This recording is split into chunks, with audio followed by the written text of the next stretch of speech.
Hey guys, so I got a new reveal for you. If you haven't guessed it already, I'm doing a podcast now. That's part of the big reveal, but that's the obvious part at this point. The economy is getting kind of, I don't know, not so great anymore. I'm noticing it. Been noticing it for a while. Things slowing down. And I got to keep the cash flowing through so that I keep the work progressing on the boat, and of course keep food in the refrigerator and all the rest of the stuff that you guys all know why we have to make money. And so I'm kind of forced to a bit prematurely go ahead with the plan, which has been this entire time. I've been keeping it under wraps to put MV Andromeda to work as a floating hostel, as I did with my former SV Andromeda sailboat listing for several years, as many of you guys already know about, so that's probably not too surprising to you. But the interesting part of it is, and maybe a little bit of background on that first. So if you don't know what a floating hostel is, or a hostel I should say, a hostel is a, what do I use the word, what words do I use for this? It's like a hotel, it's like a bed and breakfast, it's like a, I don't remember what they call those things, like a lodging house, sort of. It's usually really cheap because you typically have to sleep on bunk beds in a common room with a bunch of other travelers. And the nice thing about that is you get to meet a bunch of people. Then usually the people that stay in places like that want to get to know people. So it's an interesting social activity.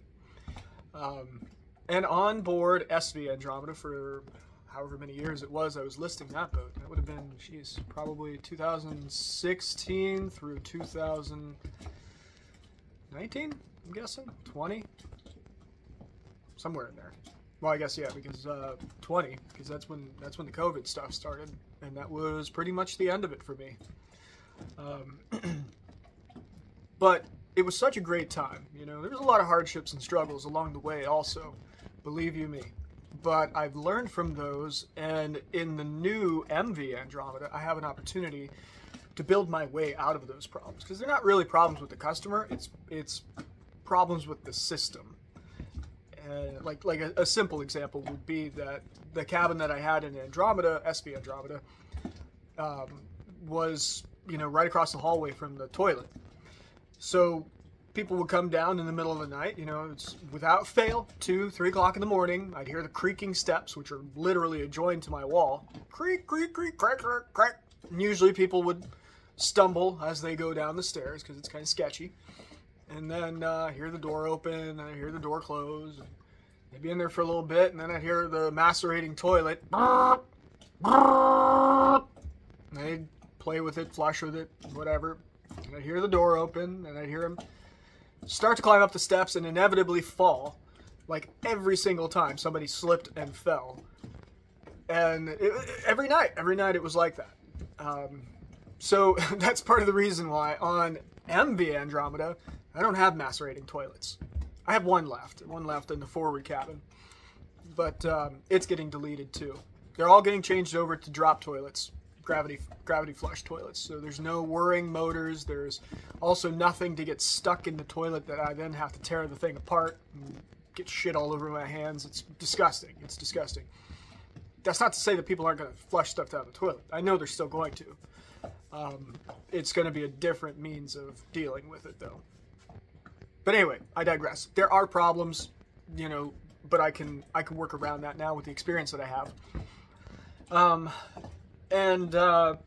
But the thing that I missed, like, to go a little further on that story. So when I got rid of SV Andromeda, and the reason I got rid of it was because it was just way too big of a project. And I didn't have the financial means to do it. And it's a steel hull. Like, if it was a fiberglass hull, I probably would have kept it. But because it was a steel hull, I couldn't keep up after the electrolysis. And I was burning through zincs left and right. It was like $800 a month to replace zincs. I mean, obviously that means there's, electrical issues in the boat, but then there's electrical issues in the boat. It was so much money just to maintain the boat, let alone do more and actually fix it. And then by the time you're done fixing something, the thing that you worked on last year also needs repairing again. Now that's true. That's sort of the nature of boats also. But with the steel hull boat, it's a lot more. You ask anybody who has a steel hull, and probably 9 out of 10 of them will tell you don't buy a steel boat. And then the one guy is nuts, so you can't listen to him anyway. But anyhow, that's why I got rid of it. I basically gave the boat away because it was such a big project. I couldn't find anybody who wanted to actually spend the money to buy it. So I parted company with it, and about a year later, in Hurricane Ian, it broke off of its anchor and ended up aground over here. Actually, you might even be able to see it behind me. Where are we at? Yeah, right there. She's right there. I could probably zoom in on it. Maybe, let's see. Nope, can't zoom out in this moon. Anyway, it's been sitting there on the flat since the hurricane, and it is completely filled with water. It's destroyed. It's going to be scrap now. But before it was scrap, the guy who was taking care of it wasn't taking very good care of it, and started taking on water. And I went over there one day to pump it out because there was just nobody around. I didn't want to see it sink in the harbor. I mean, there was like thousands of gallons of water inside the boat. So I had a while to sit around. So I sat on the deck there and, you know, reminisced, thought about all the conversations that were had on that back deck around the fire pit, which is one of the unique things about the Andromeda listing, was a fire on the boat. And, you know, I was really missing it. You know, some of that was rose-colored glasses, no doubt. But I was also at that point in my life where I had just completed building my second tiki suite, and things were good. Everything was okay. I didn't even have a boat of my own at the time. Like I was living on land. You know, I didn't have a whole lot to do. That's also about the time I decided to start working on the truck. For those of you that know about the yellow truck page on Facebook, that ties into this whole plan a little bit too. I was looking for something to do. I was kind of bored because the business was working the way I built it to work, which was without me, largely. So sitting on the back deck of SV Andromeda, you know, it really got me to thinking more about where it is I'm going to go next with my business, with my life. What do I want to do? And I decided if I get the opportunity, I want to do something like this again. But this time, I want to actually record what's happening, because of all those amazing thousands of conversations that I've had on that back deck, I didn't record a single one of them. And they're all, I feel like I squandered it, you know, squandered that opportunity. I could have shared that with the world. It was just so many good conversations. And that's what you get. It's a mixed bag of people who show up. They're typically pretty cool, you know. That's what people kept asking me, like, how does this work? How can you make this work, getting people to sleep outside on the deck? Because again, MV Andromeda had no habitable spaces. I'm sorry, SV Andromeda had no habitable spaces on the interior, except for the cabin that I stayed in. And then I was like, oh, it's like camping, you know. And basically, it's a camping listing where you sleep outside. But you know, to subject yourself to that sort of an environment, sleeping outside with people you've never met before, takes a certain type of a personality. And they're usually really, really cool people. Now, granted, you do get a lot of people who didn't even read it. They show up and expect that they're going on a cruise ship and they're going to be going out to Cuba or something. I don't even know what. I've had some of those too. But yeah, so that is the other piece of the grand plan and great reveal, is that we've got this podcast. MV Andromeda is going to pick up where SV Andromeda left off with hosting. We've got the fire pit out on the front deck now, actually, which is going to be a little tricky, I think, with the wind. I'll find a solution for it if it becomes a big issue. But the back deck of SV Andromeda was nice because the cockpit had a housing around it, and that acted as a windbreak. Whereas obviously on the bow of MV Andromeda, there is no windbreak at all. But I may end up having to create one out of some isinglass or something. I'm not sure. I'll figure that out later, if it becomes an issue at all. I don't know. So yeah, the nice thing again with MV Andromeda is I actually do have habitable spaces now. I have very comfortable crew cabins, not crew cabins, guest cabins. The master cabin's not finished yet. It's probably not going to get finished until summer, I would imagine. The salon is not finished.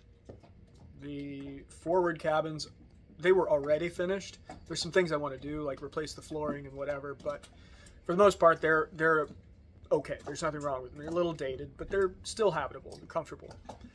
I do have to install the air conditioning unit, though. That's there's a little list of stuff. That's actually a really big list that need to be checked off before I can actually have people in the front of the boat. And there's this relatively small list of stuff that still need to be polished up on the main guest cabin area, and a ton of stuff in the salon, which is not a big deal. You know, I'm straightforward with people in my listings and let them know that it's a work in progress, and it's all going to be clean. It's going to be, everything's put away. It's comfortable. It's set up for hosting. It's just, you know, you've got an exposed ceiling. Not a big deal. Price-wise, you know, the price point for pretty much anything here in Key West, you're going to spend $250 a night. For Andromeda, the pricing is $99 a person, which includes your transportation back and forth to shore through a little discount perk with the water shuttle there. And that's a pretty good price point. You know, you can't really beat that. I mean, just to go out on a sunset cruise is about $75 per person. And then you still got to figure out where you're going to sleep. So, price-wise, the timing is correct. Because as I said about the economy, I think things are really slowing down for us. And people are going to be more conscientious about the way they spend their money. And I think this is going to be a good and interesting alternative for a lot of people. So the boat, the reason I got MV Andromeda at all was because it's over 100 gross tons. It's 102 tons, actually. And the good thing about that is that I can have it running as a charter boat, which is what this is. It's a traditional charter. I can have it as a charter boat for up to 12 paying passengers without having to be an inspected vessel, which is stuff with the Coast Guard, which requires them to, you know, do a thorough examination of a vessel if it's going to be carrying more than 6 paying passengers. If the vessel is over 100 ton, that bumps up to 12. And that's good because getting a vessel inspected is a lot of effort and money. And then you have to have, like, there's a litany of regulations that go along with that as well. So that's why I went ahead and did this, because even at, you know, $100 a person a night at an average cost, you know, if I can get filled up on that, that's a pretty good nightly rate, you know. So and that's about what this boat needs to make anyway, just to maintain its expenses. So I don't expect that I'll get 12 often, you know. With the other listing, it was usually about 5 or 6 people. That's usually what I had on board every night, and that was fine. It's no big deal. If I get that many here, that's still a good thing, because I've also discovered through that process that an intimate gathering of people is 6 people and less. That's when people feel like they're talking to each other rather than talking within a larger group. And I noticed it because when I would, you know, give everybody my spiel when they got on board, if it was 6 or less, I would talk to them like I'm talking to you, like look them right in the eye and talk directly to each person. But at some point, it was more like I was addressing a crowd. And that was it. It was about 7 people or more. There was a crowd, and I behaved differently. They behaved differently. I don't like crowds as much as I like those intimate connections. So, yeah, anyhow, back to the yellow truck. As many of you guys know about it, I finished restoring it, quote unquote finished it. It's not quite finished, but it's basically finished. Finished restoring it this summer, drove the truck out west, went out to Burning Man, did the whole Burning Man experience, which this year was apparently very weird compared to other years with all the rain and mud and everything that really screwed things up. But part of my reasoning for going out there was actually not to go to Burning Man at all. That just kind of happened in the timing of it all. But it was to go out there to discover how else I can do what I'm essentially doing on Andromeda, but in a land-based setting. there still needs to be some more research in there. I think I figured out an opportunity, but I've got to get the MV Andromeda going first. Then we'll deal with the other. So the yellow truck is also going to be a player in this, I believe. Maybe somewhat of a travel element, you know, just going around, checking stuff out, meeting people along the way, you know, just a constant gimmick almost of the channel itself. This is MV Andromeda, and you know, for the podcast, and what I'd like to do is create a sub channel of that, which is MV Andromeda Shore Leave. And then at that point, I'm free to go anywhere in the world. I can do anything, anywhere. It doesn't matter if it's on the water. And I like that because it's really not, I mean, while the boat is definitely the substrate of the channel, it's not everything. That, you know, the majority of it, the meat and potatoes of it, are the people, the conversations, the human connection. That is the piece of this that you can't do without. You can do without the boat. And it's probably going to be a nice breath of fresh air to be able to do the same thing, but in a different setting. So that's the plan with this. I got to get a bunch of camera equipment, audio equipment. Right now I'm just using my cell phone, which is better than nothing. I've got wireless lapels on order. They should be here this week. I got a video camera coming too, tripod and all that stuff. This is going to be a bit of a learning curve for me, admittedly. And that's part of the fun, I guess, of the, you know, the first season, you know, see how it goes, try it out. Let's see, what else? That's pretty much it, you know. When I got into town yesterday, I was up in Pennsylvania, flew in yesterday. First thing I did was put my inflatable boat in the water because I had it stored up on the top deck of Andromeda. And I broke the crane davit because I was being stupid and didn't pay attention till it was too late that I had the boom extended too far.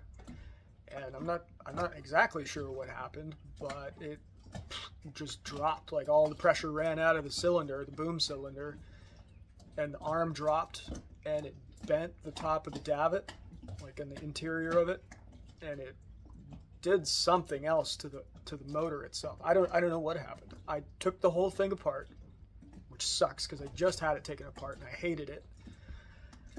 Tore it all apart, checked every component that I could. It came down to the actual motor itself, the electric motor itself. Disassembled it from the hydraulic pump and just pulled it all apart, looked at everything. Everything looked okay. I put it all back together and it worked. So I don't know. I don't know what it was. But I got to actually finish putting it back together today. So I lost several hours of time yesterday just messing around with that. And of course, you know, when the boom failed, it had my boat on it. So it's suspended 6 feet off of the water. This, whatever it is, 1,300-pound boat just hanging there beside the boat, beside Andromeda. I had to get the chain hoist and do all that. I thought about trying to start doing my recording because I want to add in stuff like that. I don't want it just to be a talk show podcast. I'd like it to also be about the story of Andromeda, you know, as a sort of a filler piece almost. Because there's not a lot. Sometimes there's more than others, but it's part of the lifestyle of being on the boat. You know, my listing name is Crew the Boat because it's supposed to make you feel like you're living this lifestyle somehow. You're not just a tourist. You're a part of the whole operation. I mean, nobody's actually crewing the boat. It's not like that. But I sort of want it to feel that way, you know, like you're a part of these operations. But in the end, I had to get that thing down, and I was a little bit nervous. Hopefully at some point, maybe I'll get a first mate on board who I can have do that kind of stuff. But also, I always just handle the situations. My focus can't really be split between dealing with a potentially dangerous situation like that and running a video camera. However, that being said, I often hide behind that as an excuse to not bother with doing the video camera. And I have to do better with that. So anyway, yeah, that's what's been going on here. Doing some work over at the Tiki's today. And what else? kind of taking stock of what needs to be done here. The weather's supposed to pick up tomorrow, and then it's going to blow, be kind of nasty for the next few days, which means I'll be inside working on stuff. Things are tore apart, and I have stuff all over. I got to sort and organize and put stuff places. There's a lot I have to do. Actually, I just remembered, I got to go get my trailer out of storage, and I'm moving locations with that, so I got to go do that here shortly as well. So anyway, guys, that's the story. That's the great reveal that I probably didn't do a great job of revealing. But stay tuned for more. Hopefully these shows get better. I'm shooting for a time of about, well, once we get the conversations and stuff going, it's probably going to be 2 to 3 hour conversations. Of course, it's going to depend on how much conversation, all kinds of stuff, weather, whatever. But, if these are just regular, almost video logs, they're not really podcasts if I'm just taking you around and showing you what I'm doing. But those kind of shows would probably be about half hour, I would say. Similar to what shows have been back when I was just doing them on Facebook alone, which is the other thing. So now you'll find that these video podcasts are available on Spotify, Amazon Music, Apple, let's see, iHeartRadio has it now, and also at the YouTube channel. I'll be putting these up on the YouTube channel. And I'll be making reels. I got the Instagram page set up, the TikTok account set up. And, again, that's kind of the part of the grand reveal that means less to you and is more important to me as being the one in charge of figuring out how to finance this whole operation. The podcast is fun and cool and interesting, but it also drives business back to the boat, which is critical. It's my advertising mechanism. Absolutely. So, that being said, remind me, for those of you that don't mind helping out, visit my Airbnb listing pages. You'll find a link there on the, it'll be, I guess, in the About section of the Facebook page, Instagram. I have a link there for an Airbnb page. That'll take you to my profile. And then from there, click on my links that show there what listings I have and save them. If you save those listings to your, what do they call it? It's like a wish list or something like that. That helps bump me up in the ranking for displayed views on the search results, which will help out a lot because I had to restart my whole account from zero because the old Andromeda listing ended up being taken over by the Tiki Suites business. And it turned into a corporate account and doesn't even have my name anymore. So I had to start up my own new account just for me and for the boat. Which sucks, but it is what it is. So anyway, if you can do that, that's cool. That would help me out a lot. Also, I'm going to start doing a comment thing here for the listeners. Not exactly sure how it works, but basically you type in a comment. You type in your comment down there, things you want to talk about, questions that you have, and that's going to become part of each sequential podcast. I mean, as long as it can stay small. If it ends up turning into hundreds of comments wanting answers to stuff, there's absolutely no way I can do that. But for at least now, we can definitely do that. So make sure you comment in there, say hi, do whatever, and we'll have a section that we go through, and we go through the comments. So I'm looking forward to this. Structuring it out, seeing what works, what doesn't, and having fun with it. That's the name of the game. All right, guys. Well, I'm going to get running here. I've got to process this video, which is going to take me some time, and I still got to put the davit back together because it's in pieces up on the top deck, and then go move my trailer, like I said. Lots to do yet tonight. So thanks for tuning in here with this very first podcast episode. And to all the followers who have been diligently staying with me and Captain Stroker, when Captain Stroker was a fixture of this show all the time, thank you. Thank you for your support and everything. And I look forward to hanging out with you guys in a new capacity as time progresses. Take care, everyone.